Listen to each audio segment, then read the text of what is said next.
Olá, sejam muito bem-vindos. Hoje a gente vai mergulhar fundo numa uma ideia realmente poderosa do livro Hackeando o Tempo de Deus, de Márcio Bringente. Pensa comigo, e se fosse possível alinhar o nosso tempo, o tempo humano, com o tempo de Deus? E mais que isso, e se fosse possível começar a viver a plenitude de tudo que foi prometido, não amanhã, mas agora mesmo?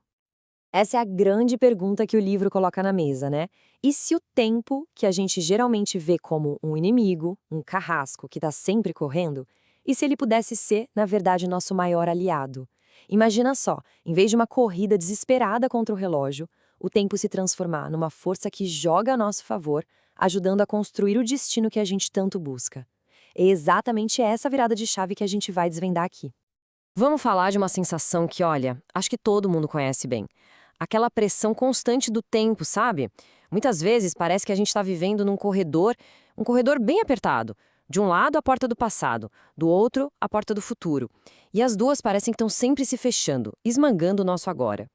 E o que acontece dentro dessa prisão do tempo? De um lado, o passado, sussurrando no ouvido sobre os arrependimentos, os erros, tentando definir quem a gente é com base no que já foi.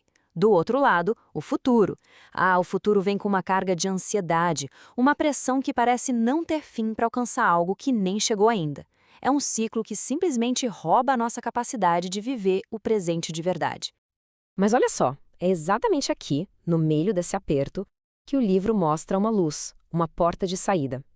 Ele revela que existe um outro jeito de enxergar o tempo, uma perspectiva completamente nova que não só oferece uma saída, mas promete liberdade.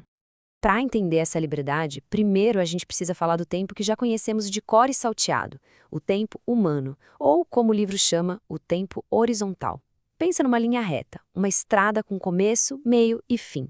Nascer, viver, morrer. É isso, sequencial, limitado. E a fonte de boa parte da nossa ansiedade, né?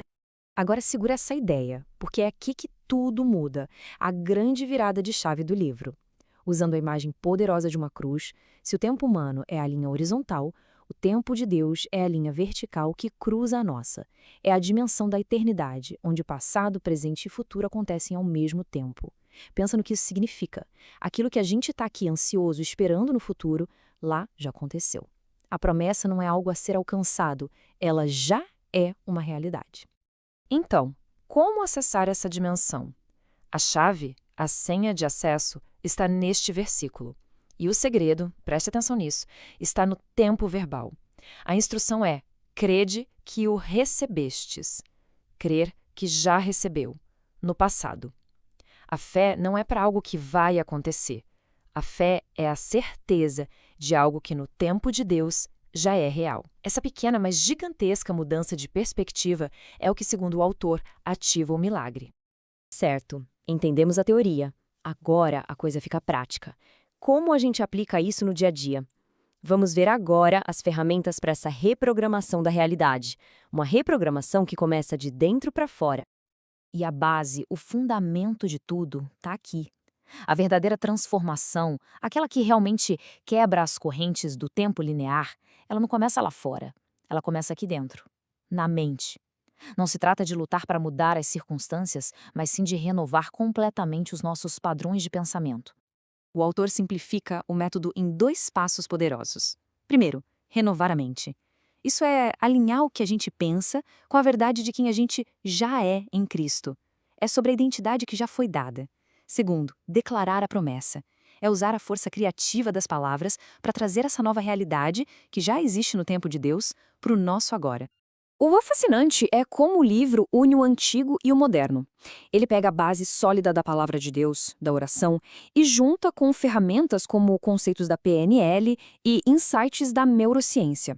É como se a ciência moderna estivesse começando a confirmar o que a fé sempre soube. A nossa mente não é fixa, ela pode sim ser renovada. E aqui a gente chega num ponto crucial: as palavras. Elas não são só sons que descrevem a realidade. Elas são ferramentas de criação. Nessa visão, declarar as promessas de Deus não é só pensamento positivo. É um ato de autoridade espiritual para dar forma ao futuro, para chamar à existência aquilo que no plano vertical de Deus já é real. E tudo isso nos leva ao resultado final. E olha, é a parte mais libertadora de todas.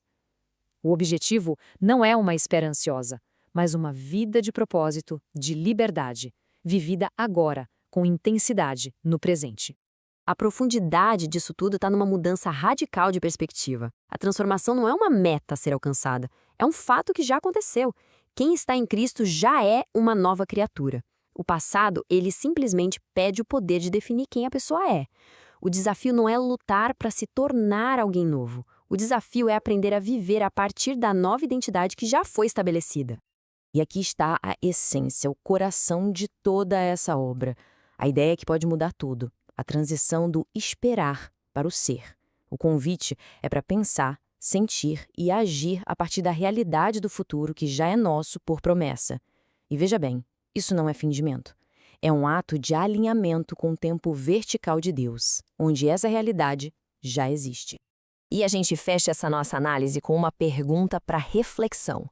Se a porta para o futuro não está lá na frente, mas bem aqui, no agora, a questão que fica é: que futuro se começa a viver hoje? Qual promessa, qual identidade, qual realidade já estabelecida se pode começar a incorporar, não um dia, mas a partir de agora?